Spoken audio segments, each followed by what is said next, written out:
Okay, so our first speaker today is Franz Dietrich, who'll be talking about dynamically rational judgment aggregation. It's all yours, Franz. Thank you very much, Bill, and thank you to all organizers for this invitation. Great pleasure to deliver this 20-minute presentation.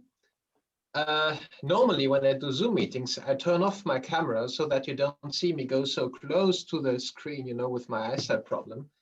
However, today I experiment with a new solution. Look at this. Here is the screen on which I will look, and that is the screen which films me. So why not? For you, it might look a little bit strange, but I will share the screen soon so you don't have this strange view on me. So this is joint work with Christian List, a fresh paper that we just finished a few days ago. I have 20 slides. I'm going to skip slides and maybe take them out again in the discussion. Let me get started in the interest of time. Share the screen.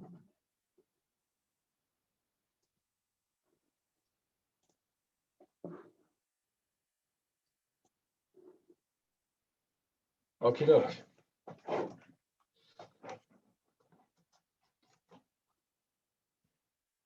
Now, you're all familiar with the idea of rationality, and rationality has always two sides, a static and a dynamic dimension. That will be covered in part 1.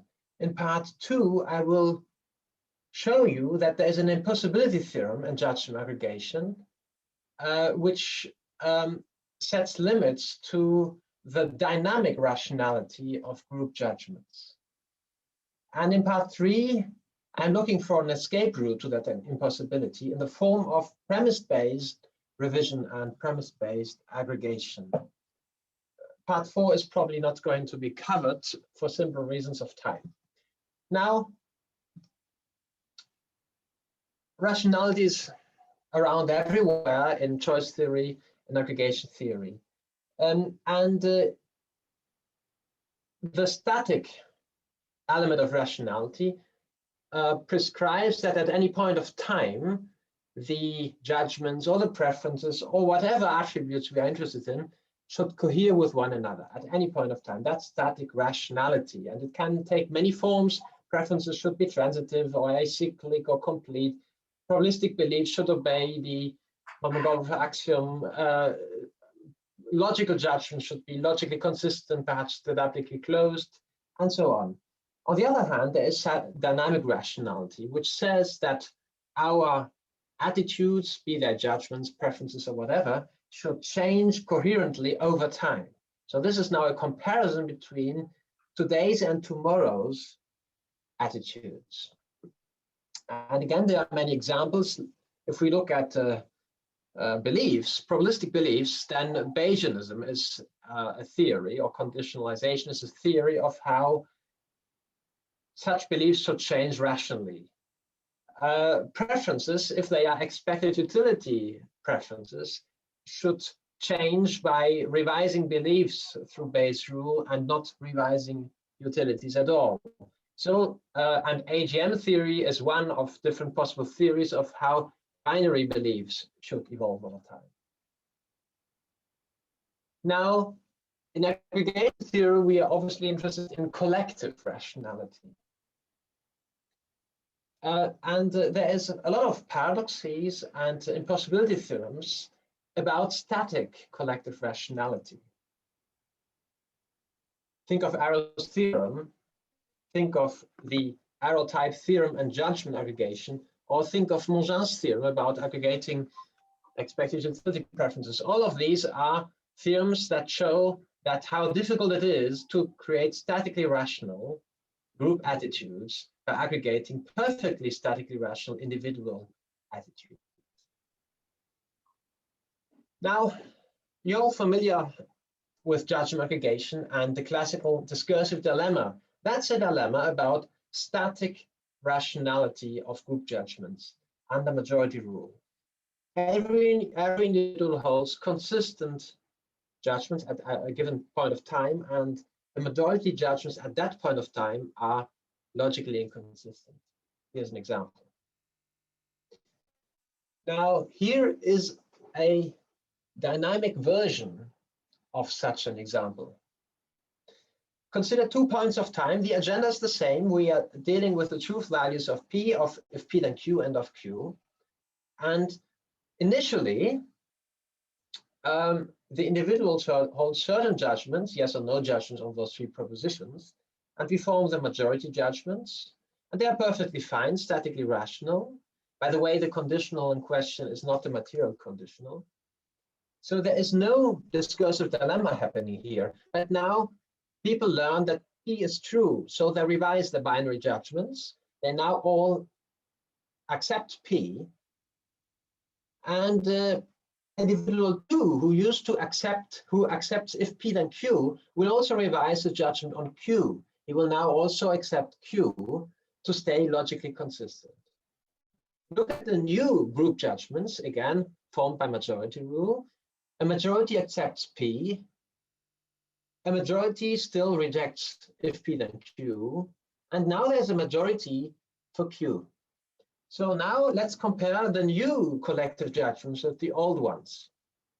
P has been learned, so the collective correctly now accepts P, but the collective has also reversed its judgment on Q, and that should not have happened. There is no rational grounds for the collective to suddenly accept Q after having learned P, because the collective doesn't accept if P then Q, and there is no reason to reverse the judgment on Q. So the collective judgments have not evolved rationally after the information P has been learned. Now, what is the lesson? The lesson is that majority rule makes collective judgments irrational, both in a static and in a dynamic sense. They are they can be inconsistent at a given point of time, and they can change incoherently. Now, both paradoxes, the static paradox, the discursive dilemma, and the dynamic paradox that I've shown to you, they can be recast in a different way. Not as a paradox about rationality or irrationality, more precisely, but a divergence between 2 procedures. Look first at the static paradox, then this inconsistency under majority rule can be recast as a clash between premised and conclusion-based aggregation. That's, by the way in which originally Kornhauser and Sager were thinking about the discursive dilemma. They didn't think about a single rule, namely majority rule, but they thought about 2 rules, premised and conclusion-based, and saw that they lead to different judgments on the conclusion. Same thing for the dynamic paradox. Ex ante and ex post aggregation diverge. Let me show you what I mean. So here is the ex ante method. So here we aggregate only before learning P. And then the ex ante judgments are no, no, no. And then the collective learns P and revises its judgment, and it comes to accept yes, and it keeps the no and the no on the 2 other propositions. The other approach would be we aggregate only ex post. So after the individuals have learned P, and then the majority judgments are yes, no, yes. And you see the difference appearing on Q. So if we proceed ex ante, if we aggregate only ex ante, then we end up ex post rejecting Q. Whereas if we aggregate only ex post, then we end up accepting Q. So a divergence between 2 procedures. Now, there is no simple solution to those kind of problems. So suppose you had a beautiful argument for premise-based aggregation or for conclusion-based aggregation. Then someone can always come and say, well, your premises are actually conclusions of deeper premises, or those conclusions are actually premises to further conclusions. So there is no absolute conclusion, there is no absolute premise. Everything is in some basic, bigger work of priorities between propositions. Same thing for ex ante versus ex post aggregation. there is no absolute ex ante. There's only a yesterday, and there's always a yesterday, and there is no ultimate ex post, because there's always something happened later. Now, given that there is this presence of many impossibility theorems about reaching statically rational aggregation, we are now focusing on the other side of the medal. Is it possible to aggregate judgments in such a way that collective judgments are dynamically rational? And of course, unfortunately, we'll have an impossibility theorem. So the general move in social choice theory always goes from single case paradoxes to general impossibility theorems. And this move has been done already a lot for the static side. And now we will show that for most agendas, all judgment aggregation rules with some standard properties that I will spell out produce dynamically irrational outcomes, unfortunately, and this with respect to almost any standard revision rule. By the way, if we aggregated probabilistic beliefs, then the revision rule, the rational revision rule, would be pretty clear. It would be Bayesian revision. In binary judgment aggregation, however, there are different candidates for how to revise. So dynamic rationality will always be relative to a revision rule. However, our impossibility holds for almost any revision rule that you might plug in. A quick reminder of the JA framework. So we have individuals, I equals 1 to n, and we have an agenda of propositions. The propositions are expressed in logic. What a logic is can be we are very liberal on what that is. Propositions could be sets of possible worlds. That's the semantic approach. They could be sentences. That's a syntactic approach. They could be elements of a Boolean algebra. That's the abstract approach.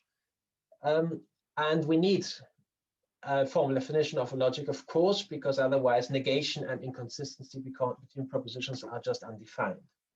Let's set this aside, what that really means. Many examples. Technically speaking, an agenda is a finite non-empty set of propositions from the given logic, and it should be partitioned into proposition negation pairs. Look at the examples on the bottom of the slide. The first example is the one that I had on previous slides. Then there is the trivial example of a single issue agenda. Issues are proposition negation pairs. And you can come up with plenty and plenty of possible agendas.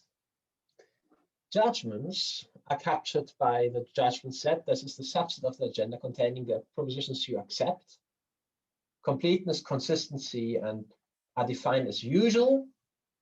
And rationality is simply the conjunction of completeness and consistency. You accept exactly one member from each issue, and this in a consistent way. Curly J, capital J, is going to denote the set of rational judgment sets for the agenda X.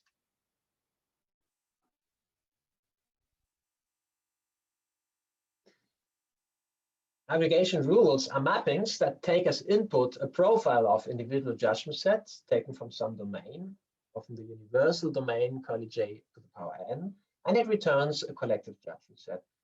Classic example, majority rule. The collectively accepted propositions are those accepted by a majority of individuals.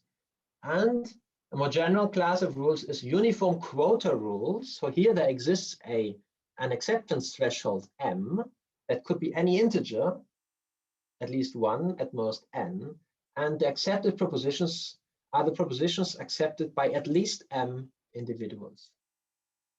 It's called uniform because m is the same for all propositions.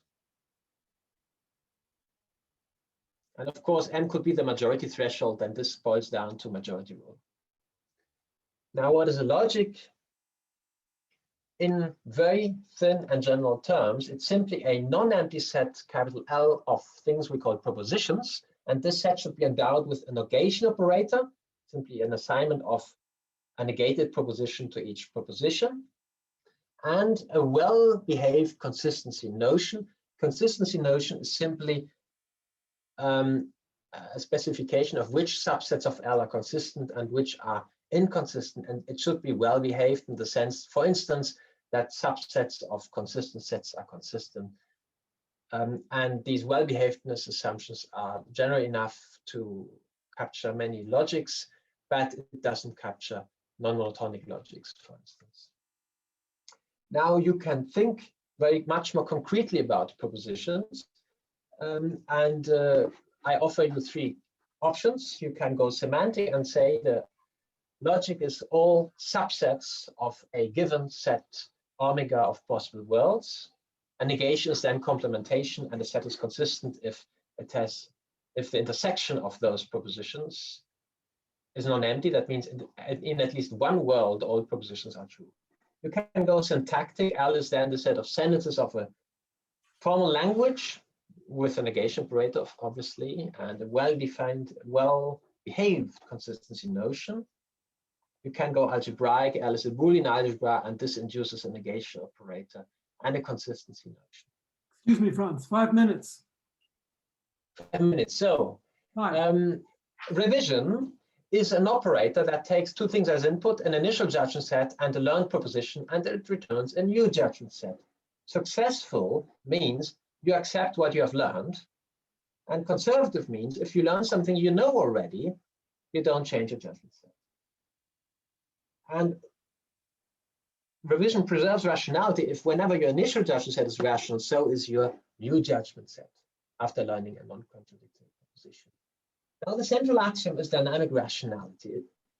It's the requirement that if we start from a profile and then everyone learns proposition P, then the new aggregate judgment set is related to the old judgment set in the rational way. That means it's the revision of the old judgment set conditional on P.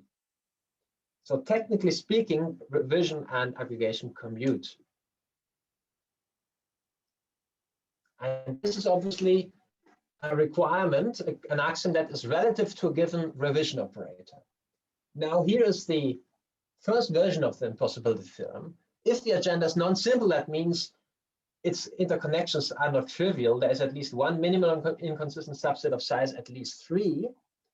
Then there is no uniform quota rule whose acceptance threshold is not the unanimity threshold n, which is dynamically rational, and this with respect to any regular rationality preserving revision operator. So take any regular and rationality preserving revision operator and take any uniform quota rule, the threshold should be not maximal, and let the agenda be non-simple, and unfortunately you violate dynamic rationality. And this theorem doesn't assume any collective static rationality. It only assumes dynamic rationality. This can be generalized by taking out anonymity, essentially. So here's a set of axioms on aggregation. It should not be an oligarchy. It should be systematic. That's the very strong axiom. Systematicity means collective judgments are formed proposition by proposition, and this in a neutral way. Every proposition is treated the same way. It should be monotonic and non-constant. That these are very weak assumptions, and defined on the universal domain. If we make these requirements on the aggregation rule, then it's not going to be dynamically rational, unfortunately, and with respect to whatever regular and rationality preserving revision operator. Now, of course, when we see such a possibility theorem, we think of what can we do to rescue collective rationality, dynamic rationality. And it turns out that premise-based aggregation works. That means becomes collectively rational, dynamically rational, if revision is also premise-based. So if people revise their judgments by going from premises to conclusions, if they first revise their premise judgments and then draw the conclusion for the other propositions. This possibility, you might wonder, where do we violate the conditions of the axioms? Well, we violate many conditions of the axioms. We are not systematic because premise-based aggregation is not even independent. We violate, on the side of revision, we even violate regularity because premise-based revision is only regular in a sense restricted to premises. So it's a simultaneous relaxation of different axioms, but it strikes to us as being a salient possibility out of this impossibility. We also in the paper prove that each axiom could be relaxed just individually without relaxing any other condition, but then the possibilities are often rather technical and not perhaps not so interesting. The question is, how much shall I now say about premise-based? 1 minute, Franz. 1 minute. So then I will jump immediately, with apologies, I will jump immediately to the theorem.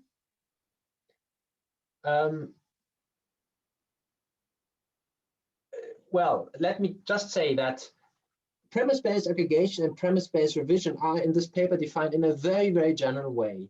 So there's any sub-agenda called containing the premises, and there's any number of conclusions, and the premises can be logically interconnected, and even the way we conclude conclusion judgment from premise judgments can be non-classical, it can be non-monotonic, is governed by any consequence relation. That's a very general notion of premise-based aggregation and of premise-based revision, and as a result, and this is going to be the last slide I show to you, if revision is premise-based and idempotent, forget about idempotence, it's very weak, then all premise-based rules where on the premises we aggregate at least in a unanimity preserving way, which is a weak condition, and where of course the premises and the consequence rule underlying premise-based revision are the same as the one used in aggregation, then we are guaranteed to be dynamically rational. And that can be turned into an if and only if we add further conditions. That would be theorem 4 that I'm not going to show to you. Thank you very much for your patience. Okay, everybody, let's unmute and give Franz a round of applause.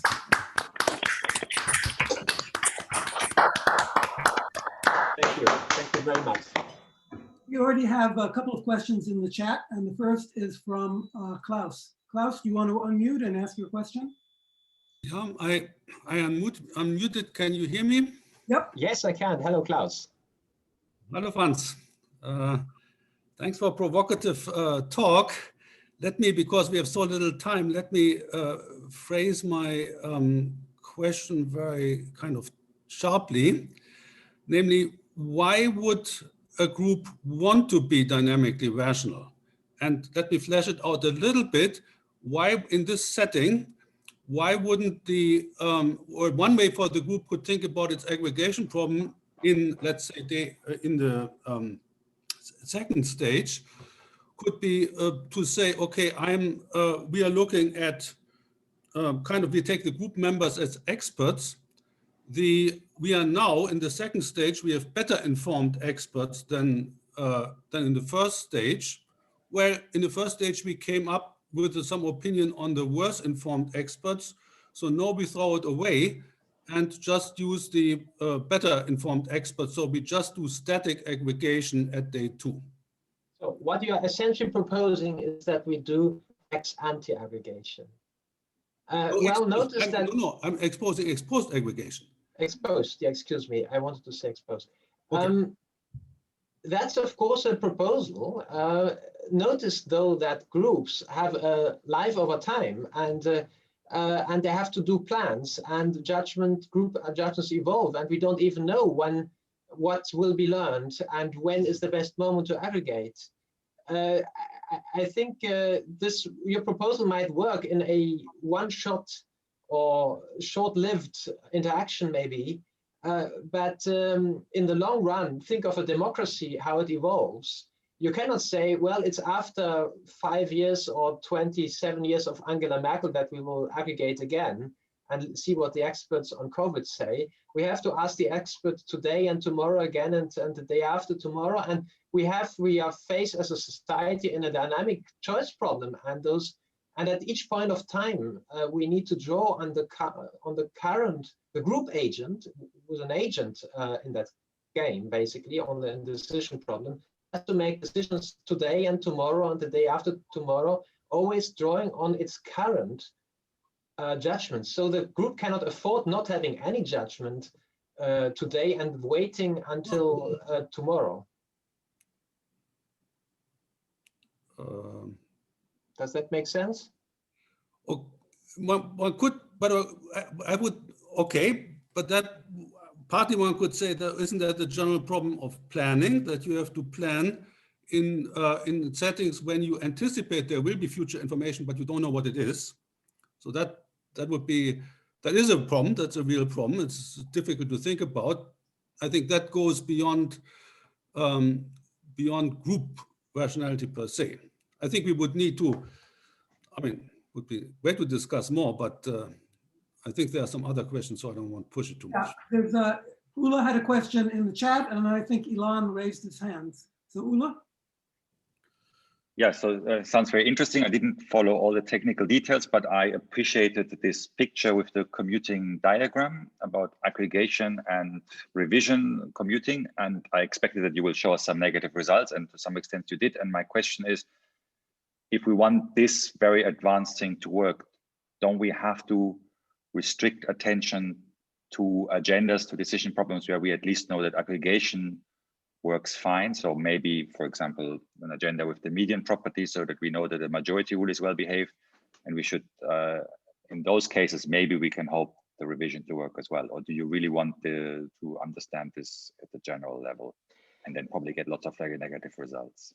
Well, I hope always for general results, but you are quite right that if the interconnections within the agenda become weaker, then it's getting easier, not just to get statically rational, but also to get dynamically rational.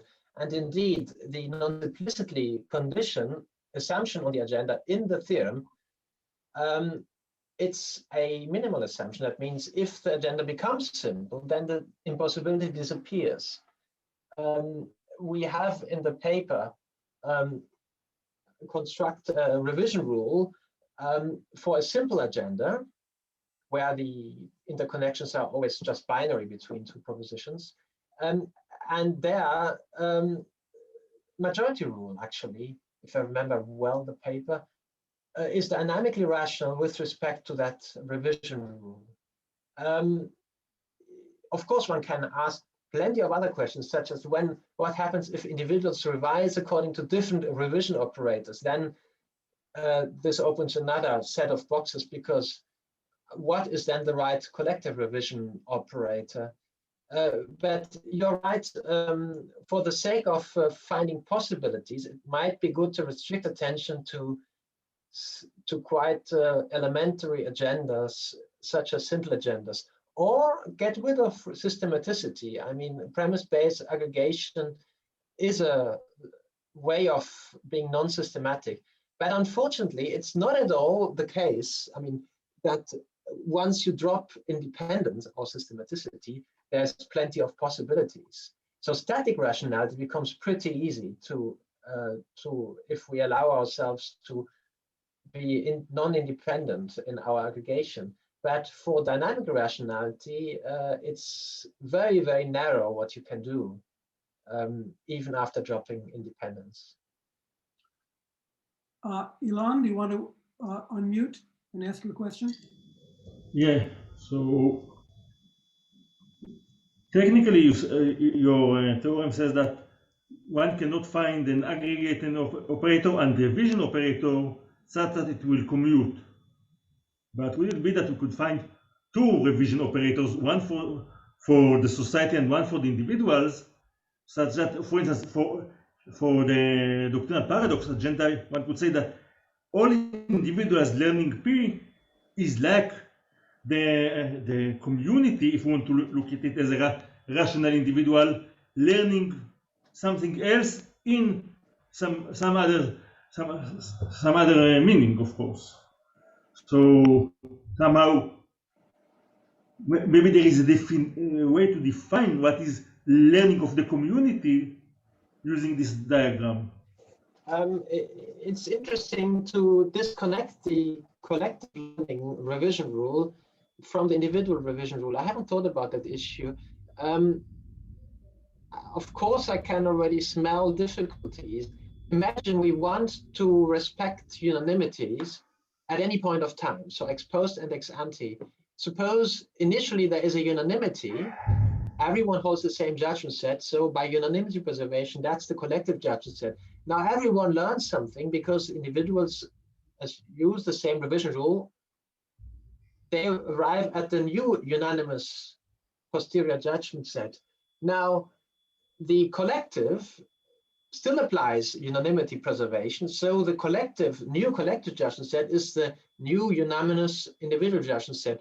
So here, by dynamic rationality of the group will be forced to revise the same way as each individual. So if I'm right, then the combination of unanimity preservation and dynamic rationality forces then, at least in those cases, forces the collective to revise precisely by the same rule as the individuals.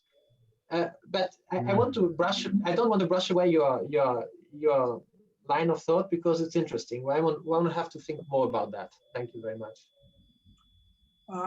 I think we'll have to hold it to one more question. Marcus is asking about the systematicity axiom. I think you may have partly addressed his question, but Marcus. Yeah, I think, in fact, I mean, my first question, Franz already basically answered it when he was talking to Ule, and my second question basically was Elon's question, so Franz has already answered that too. So I'm a little bit surprised that Franz says that relaxing systematicity does not really solve the problem. He says even without systematicity, you still run into issues, but probably the details are technical, and I think we're kind of out of time, so maybe I can actually make a confession. Although I know that each of the axioms of the impossibility theorem cannot be dropped, in the case of systematicity, I only know that it could not be weakened to independence. But it would be interesting to see. I have no example that proves that I cannot retain just neutrality and be non-independent. So it's getting worse. I cannot even come up with a general example of non-independent aggregation satisfying all the other axioms and being dynamically rational with respect to all regular and unanimity preserving rules. Perhaps the reason is that that revision is something quite holistic, or can be holistic.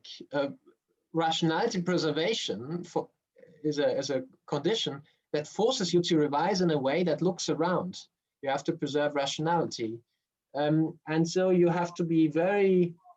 This suggests that you cannot go far with independence, but even without independence, you might get into trouble locally by. The thought is not finished, Marcus. I cannot give you a complete answer, but. I put the challenge to you. Come up with an example of a holistic rule. I bet with you anything like distance-based or similar will be dynamically irrational. Premise-based is the only really plausible thing I could come up with, and this only for quite particular revision policies, which are themselves premise-based. Okay. Good. Thank you very much. Thanks also. So folks, there will be a 10-minute break between now and Sean Horan's talk, in which you'll be invited to join a chat room, a small breakout room. Of course, you're welcome to do that or to spend the 10 minutes in any private manner you may wish. See you in 10 minutes.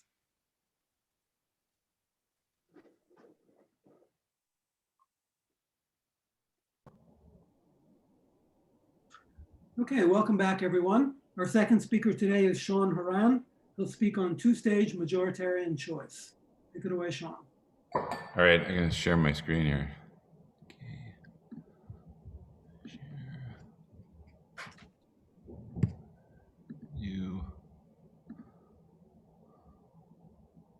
Is that visible to everyone? Yes. Okay, excellent. So this is a paper with a now former colleague of mine, Yves Prumont, who is in the difficult process of moving to Australia during these lovely times that we live in. So it's about making collective choices, and the procedure that we're going to propose is one that involves making those choices in 2 stages. Okay, so what we're after is to define a class of collective choice rules that has 3 properties. So the first of those is that at least when you're talking about 2 alternatives, so choosing as between 2 alternatives, it's majority rule. Okay, so we would like for it to be faithful in some sense to the majority view. The second thing we want, and this is maybe not so usual in the collective choice literature, is that we are insisting that the rule be decisive. What that means is that for any set of alternatives, it picks exactly one alternative. It doesn't throw up its hands and say, I don't know, any one of these 3 or 4 or 10 alternatives is good enough. It tells you exactly which alternative the society should pick. Okay. The third one, and maybe the most contentious, I don't know, is that we would like for the rule or the class of rules that we define to exhibit as much as possible properties of classical rationality. Okay. And what motivates us to do that is sort of the classical Arrovian concern, which is that consistency is an important feature of collective decision-making, of collective choice, and we think of rationality as being, in some sense, a decent proxy for the notion of consistency. Okay, so these are the 3 objectives that we have in mind. And really all I want to do is kind of define for you this class of rules. And I think that maybe the easiest way to do that is through an example. Before I get there, I'm going to have to give you a tiny little bit of notation, which I'll do right now. Okay, so what we're after is a rule that makes collective choices. So given a majority binary relation, so a binary relation over the set of alternatives that describes the comparison, majority-wise, as between any 2 alternatives, and given a set of alternatives, the rule will recommend exactly one alternative. So formally, what does that mean? Is out there in the background, we have a set of asymmetric and total binary relations. So as between any 2 alternatives, there's either a strict majority in favor of A over B or a strict majority in favor of B over A.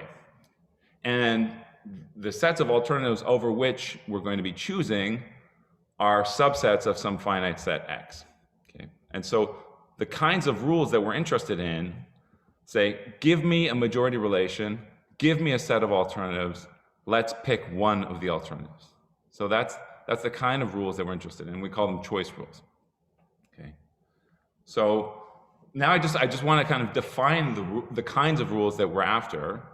And I think the easiest way to do that is through an example. So the kinds of rules that we propose are going to be, in some sense, parametrized by some extraneous or exogenous priority over the alternatives. Okay, so what I want you to think about is, let's just think about the case where we can prioritize the alternatives in terms of cost. So this is, I think, a very natural way to prioritize, at least, public policies. You think about the government is interested in choosing public policies that are not expensive, and also choosing public policies that the population likes. Okay, so let's just imagine we could write down, so we have here 6 public policies. We're going to write them down from cheapest to most expensive. Okay, and so now I'm just going to dive right in and say, suppose we wanted to choose number 4. Okay, suppose in this set of 6 public policies, we want to choose number 4. Why might it or might it not be a good idea to choose number 4? Well, one reason why it might not be a good idea is if a majority of the voters like option 3 better than 4. Why is that not a good idea to choose 4 in that setting? Well, 3 is cheaper and people like it better. So it sort of has 2 strikes against it, 4 does, compared to 3. Now, there's no reason to stop the kind of logic that I just applied there. You can go further, right? So imagine Maybe 2 is majority preferred to 3, okay? And it's also cheaper. So maybe 2 is better than 3. Maybe we stop there. Maybe the population doesn't view 1 as being preferable in terms of majority to option 2. So what that tells you is maybe option 2 is a good choice, okay? So we started off with option 4 and we said, you know, maybe option 2 is a better choice, more sensible choice. So option 2 has this property that it's preferred to anything that's cheaper. So there's only one thing that's cheaper here, it's 1, but it happens to also be preferred to that option. It may not be the only option in the list that has this feature, right? So 5, for example, just as an example, 5 might be preferred by a majority to any of the options that are cheaper, i.e. 1 through 4. It may not be preferred to 6, which comes after, but let's just suppose it's preferred to everything that comes before it in the list. Okay, so where do we stand? We have in some sense this kind of analysis has sort of left us with maybe 3 different options that might be sensible to choose. 1, we didn't say much about it, but it has this feature that it's preferred to anything that costs less. Nothing costs less, so that's not a very high bar that it satisfies, but it is preferred to anything that costs less. So 2 has that feature, and so does 5. Okay, so suppose those are the only 3 alternatives in the set that have this feature. Which one of them should we pick? So our rule is going to suggest that you pick 5. And this is usually like, so I kind of gave it away, right? But usually when I show people this picture, they say, oh, well, 1 is the cheapest. It's true, 1 is the cheapest, but it's also the least preferred by the voting population. And this in the sense that it's the Condorcet loser, okay, among the 3 alternatives. Okay, so of these 3 alternatives, 1, 2, and 5, it so happens based on the criterion that we use to select for them, they are linearly ordered in terms of the majority preferences of the voters. Okay, so in particular, the most expensive among these 5 is preferred to the next most expensive, which is preferred to the cheapest alternative. And what we're going to do is we're just going to pick the one that the voters like best in the sense of majority, so we're going to pick 5. So that's the kind of rule that we're going to propose. So, well, okay, I'm going to formalize that a little bit more, but hopefully this example has enough meat on it that you've got a sense of what we're doing. Okay. So to formalize this a bit more, we can say, let's just define some, set of priorities out there over the alternatives. And so these are just linear orderings over the alternatives. There's n factorial of them, I guess, or x factorial of them. So for each one of them, we can define a rule. Okay, so give me a priority. I'm going to keep the priority fixed. Okay, and I'm going to define a rule that uses that priority. Okay. And it's going to use that priority in precisely the way that I described, right? So in particular, what you're going to do is you're going to choose in 2 stages. The first stage, what you're going to do is you're going to take all of the alternatives that are not majority beaten by something that comes before them in the priority. Okay, so they're not majority beaten by anything with higher priority. And then, so that's going to give you a set of alternatives. In our example, it was 1, 2, and 5. As among these alternatives, it may only be one alternative, but it's guaranteed to be at least one. Okay? As among these alternatives that survive the first stage, you're just going to pick the one that the voters like best. Okay? So in words, this is what we're doing, right? So select for the alternatives that are not majority beaten by anything that has higher priority. It will be the case that the remaining alternatives will be linearly ranked, okay, by the majority relation. You just pick the maximal among those.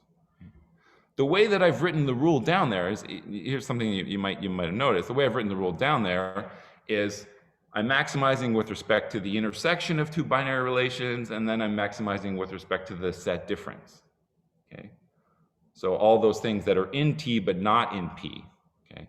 The reason I've written it down this way is to emphasize the following point, which is, what is our procedure doing? Our procedure is doing something, in some sense, it's very easy. You take this hopelessly messy nest, which is the majority relation, and what we're doing is we're cutting it into two pieces that are digestible in the sense that you can perform maximization on those two pieces. So in the first stage, we maximize with respect to the common points between the majority relation and the priority. Okay. And in the second stage, we maximize with respect to the difference. Okay, so the procedure, in some sense, at its core, is just taking a hopelessly messy object and trying to cut it into two digestible pieces. And that's the sort of essence and kind of the important part of what we're doing. Okay, so you say, well, why this one? You know, I mean, I understand the logic of what you're up to, but why this particular approach? Well, remember that so this procedure, right, is going to always select for one alternative. It's going to be faithful to the majority view. What was the last ingredient? The last ingredient was rationality, right? So we want to have a procedure that has nice rationality properties. And so in particular, I'm gonna mention two here that are features of this procedure, which don't happen to be features that necessarily of other procedures in this setting. Okay, so the first one is that if you choose an alternative from two different menus, okay, A is chosen from menu A, N is chosen from menu B, then it will also be chosen from their union. Okay, which means that as the sets get larger, there's a kind of consistency that features in the collective choice. So this is a kind of a sen, you know, and even before sen, Chernoff, I think, maybe not, I don't know. This is an old property, right? So this is something that people think of as having nice consistency features and have done for a long time. Another property that is satisfied by our procedure is the following property, okay? And it says the following, right? Let's start from a big set where option A is chosen. And option B is available. Okay, and let's think about the doubleton, so the choice between on the pair A, B. And let's suppose also there A is chosen. Then it better be on any sets that are between the large set A and the doubleton AB that contain B. Okay, so sets between these two sets, that I don't reverse my choice, or that society doesn't reverse its choice to B. Okay, so what we're ruling out here is flip-flops as you make the set of alternatives smaller. Okay, so these two features are satisfied by our rules, and it turns out that other rules that you could kind of think about proposing in this setting don't have these features. Okay, so one thing you could do is, you know, there's a vast literature on tournament solutions out there. You could say, let's pick your favorite tournament solution, and then let's just use P, the priority, to pick the highest ranking alternative in the set of alternatives that are recommended by the tournament solution. It turns out that it doesn't matter which tournament solution you pick, you can never satisfy expansion. And if you want to satisfy weak warp, you better pick a tournament solution that is very, in some sense, indiscriminate, in the sense that it must be either the top cycle or something coarser than the top cycle. Another thing that you might think about doing, is you say, well, like, let's write down some kind of a tennis tournament or binary tree, and let's use the majority relation to figure out who wins as between all these contests. Let's go up the tree and figure out who should be the winner at the top. Okay, there's many different trees you could write down. There's many different ways you could do this, and all the ones that we looked at ultimately violate both properties that both of these rationality properties. So okay, so this sort of gives you a sense of the rationality features of the kinds of, thanks Bill. This gives you a sense of the rationality features that our rules have. What other features do they have that kind of nail down what they are to characterize these rules? And so it turns out that there's two kind of collective choicey type properties that together with those rationality properties characterize our rules. The first one I think is somewhat uncontroversial, and it says the following. It says that if you have two majority relations that look the same on a set of alternatives A, then they better choose the same thing on that set. Okay. So what we're ruling out here is that the choice procedure depends on alternatives that are not available. Okay. So it's not the relevance of independent alternative, it's the relevance of unavailable alternatives. And in some sense, this captures a lot of the spirit of the arrow condition. It says that in some sense, things that shouldn't matter in making the decision don't matter. So that's the first property. The second one is maybe a little more complicated, a little more difficult to understand. And it says the following. Let's imagine we have a voting population T, so whose majority preferences are described by T. And then let's think about the anti-population, which has exactly the opposite majority preferences. Let's think now about what's chosen by the rule from both of these scenarios. So let's fix a set A and imagine, what's chosen by the population T and what's chosen by the anti-population T inverse. Okay, it better be that when you go from T inverse to T, so you flip-flop all the preferences, the majority comparisons, that whatever you chose on T inverse, okay, is going to be worse than what you end up choosing on T from the point of view of T. So what I'm saying is, as I change in a very dramatic way the majority view, the choices made by the rule should improve with respect to the majority view at the end. Okay? So those are the two properties. So it turns out the characterization is just these four properties if and only if the rule in question has this structure of two-stage majoritarian choice. So none of the axioms say anything about P, as they shouldn't, but it turns out that if you give me a rule that satisfies these four properties, I can tell you what must be the P up to, very small indeterminacy. I can tell you what must be the underlying priority that was used. So that's really all I wanted to say. In the paper, we say a little bit more. It turns out that these rules that we define are positively responsive in the sense of may, which means that if you choose an alternative and then you improve its position in the majority comparison, then you will continue to choose it. This is in the spirit of may. You can think about the same kind of monotonicity property, but instead of applying it to the majority relation, you apply it to the priority. So imagine you choose an alternative A. Now let's think about the priority where A kind of moves up one slot in the priority. You'll continue to choose that alternative A. The last feature, which we've cast here as a positive, but which need not be thought of that way, is that the procedure we have in mind is flexible in the sense that as you permute over all the different possible priorities, anything that's in the top cycle of the majority relation will be chosen for one of them. So that's me. That's my time. I'm done. Right?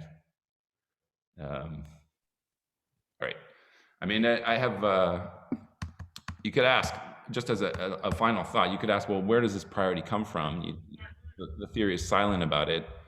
In different settings, I think that there are very compelling priorities that you could use. Here's some examples, but I'm otherwise done. Okay, everybody, let's unmute and thank Sean with a round of applause.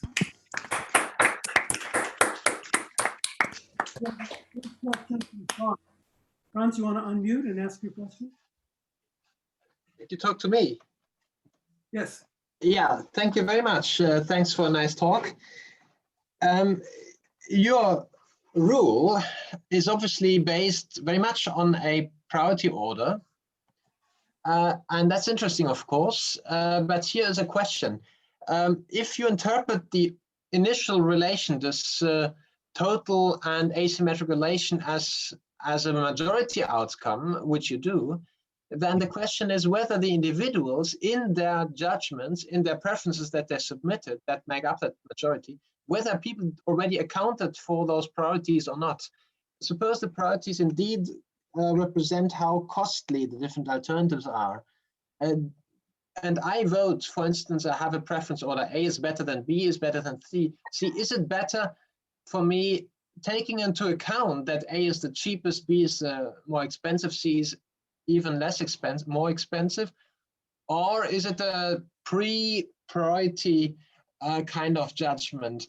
I suppose the way to resolve, to make a choice in the end should be very much dependent on whether people already accounted for the priorities in the preferences they submitted. So we think that the rule works best when P is in some sense a kind of is exogenous in the sense that it's some dimension that the voters don't care about. We think that the rule is most compelling in that setting. Okay, but so I don't know how many voters think about how costly a public policy is when they vote, but maybe some of them do. So this is why I chose this as an example, because I think it's generally a dimension that the voters don't care about or don't think about when they choose public policy. Of course, I could be wrong, but that was the idea behind using. I see, but that means, in other words, you don't completely trust the people. You say, okay, people have given their opinions, but we now have to add some extra information, namely that certain priorities exist, people didn't account for them, and we merge that extra information. No, absolutely not. So what I'm trying to say is that we value the views of the voters as being an important input for making a social choice, right? We think this is an important aspect of making a social choice, but it need not be the only one, right? That's what we're saying. Okay, thank you. Okay. There may be other dimensions that we care about as a society that voters simply do not. Exactly. So you add two different inputs, the individual inputs and some exogenous information. And anytime if you do write down social welfare functions, you're doing this every time you do this, right? Every time you write down one of those social welfare. Well, normally we have a neutrality idea that, for instance, if everyone is different between two things and those are socially indifferent, and this tie is not going to be broken by external information. I'm not criticizing, by the way, the use of external information, but I'm noticing that it's an interesting departure from the idea that the will of the people is all that counts for making a social choice. Fair enough, yeah. Chris Dong had a question. You want to unmute, Chris? Yes, can you hear me? Mm-hmm. All right, thanks for the talk. So my question was about the characterization. And we had this axiom of reversal improvement. And I feel like it's a bit restrictive in the sense that we don't allow the outcome to be just as good.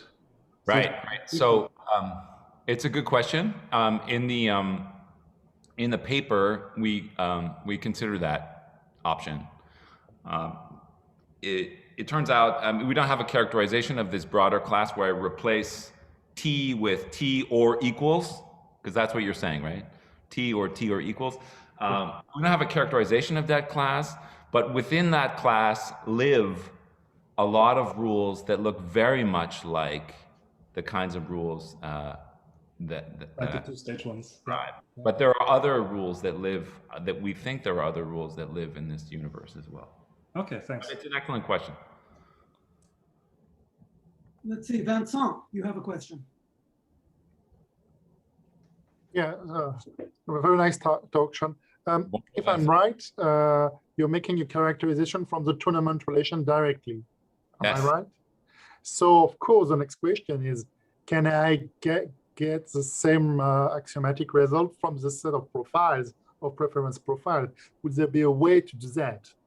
Yeah, I think yes. So I would say yes. My intuition would be yes. We didn't even bother, and maybe that's I shouldn't say that, but we didn't bother. But there's some standard tricks, you know, some kinds of assumptions, some weak assumptions on anonymity and neutrality that allow you to kind of make sure that the rule is only measurable with respect to the majority. A tournament solution, and then you apply.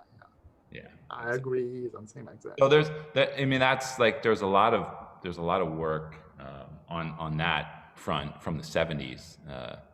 But we didn't do it. We didn't do it. But you can understand in some sense, if once you guarantee this measurability requirement, all of the properties that we've described in some sense have very natural analogs back in the profile setting. That's what I was thinking. That's why I was asking the question. Yes. Right. John, I had a question. Yes. You can take your rule and turn it into a rule that generates a social list by simply eliminating the top choice and see who would get chosen second, etc. For that matter, we could use it as a collective or multi-winner choice rule. In the budget scenario, after we've chosen which alternative to pick, we can look for alternatives that would add to it if they don't exceed our total budget, for example. Do that as a rule. Have you looked at those two scenarios and seen whether those two rules have other axiomatic or related properties? Okay. So I think I missed the first one. What was the first thing you said? The first one is to, instead of just generating a winner, generate a ranking by social ranking by. Right. So I apply the rule. I get an option. I delete it from my list. I apply it again. Okay. So. That's an interesting proposal. I know that there's some very beautiful work on this kind of thing, rankings from choice. I haven't thought about how that plays out for this model. I haven't thought about it at all. The other one, I think, sort of gets at the question about, you know, can or should we disaggregate these two steps? And so what you're suggesting is, I think, is that we disaggregate, and then after you finish the first step, maybe you want to add back some cheaper alternatives. Okay. Again, we didn't think about that either. But so unfortunately, I think these are both interesting directions to go in, and we didn't think about either one. Folks, are there other questions? I have a question. Sure. Hi, Matthias. Sean, so could we think of this first stage as a round of vetoes? This is what you have in mind, like people veto things and then we choose again after the vetoes? Okay. Not necessarily vetoes. I think Matthias, I think you're getting, I mean, I don't know that Eve would agree with me on this, but I think you're getting at how I like to see the procedure, which is I like to see the procedure as a kind of opposition between the mechanism designer and the voters. And the voters, or the mechanism designer, is very happy when the voters want to go in the direction of P, so towards higher priority things. And the voters themselves are very happy to go in the direction of T. Okay, so what survives this first stage, at least in the way that I see it, are the options in some sense that are stable. Okay. I've been formal about what I mean there, but stable in the sense that both the designer and the voters are kind of happy with these points. And of course, what we do is we pick, as among these stable points, we pick the one that the voters like best. Okay. But so you could think of it as a kind of, in other words, you could think of P as being a kind of veto by the designer. So this gets at what I'm thinking. I mean, it makes sense. You know, in many recruiting committees, there is a first stage of vetoes, right? I mean, we don't want these guys, and then we select. So I think right. So that one of the interpretations of P is simply to use the preference of the committee chairman or chairperson.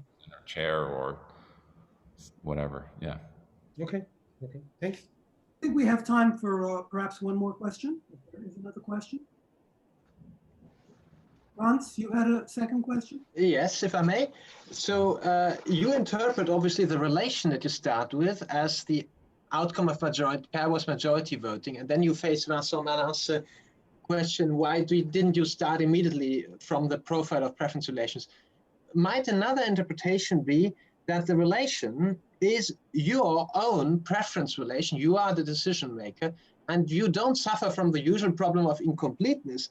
You rather suffer from terrible intransitivity. You have an intransitive preference relation and must make a choice. So it's an excellent observation, Franz. One thing I didn't say, I think it's in part because of the audience that I have here, is that this type of two-stage procedure has been studied in the context of individual decision-making. Most notably by Paolo Manzini and Marco Mariotti. They think about, in some sense, a more general, so they fix, in some sense, they think about a fixed majority relation, right?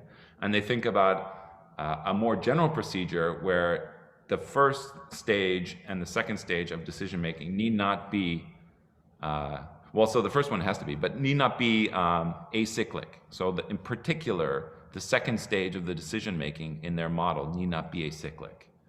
What's going to fall out of the fact that we're cutting the majority relation into two pieces is that both of those pieces are going to be acyclic. They think about a similar model in a fixed, if you will, tournament setting, where the two pieces, the second of which is not necessarily acyclic. So it's a good point. Thank you. Yeah. Thanks. Okay, thanks everybody for a very enjoyable seminar this week. I think Vincent, you had some announcements about the timing and speaker 2 weeks from now. Yes. So we'll have a next meeting in 2 weeks from now on the 25th of February. I must say that we are struggling to find a second speaker, but we have already one speaker. The speaker will be Ashley Piggins from Galway, and we will speak about special voting.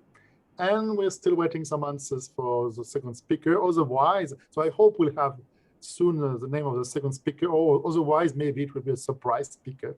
I don't know, but we'll find a second speaker in 2 weeks from now.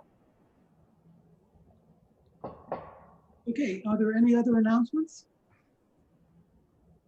Then let's thank our speakers one more time and then say goodbye.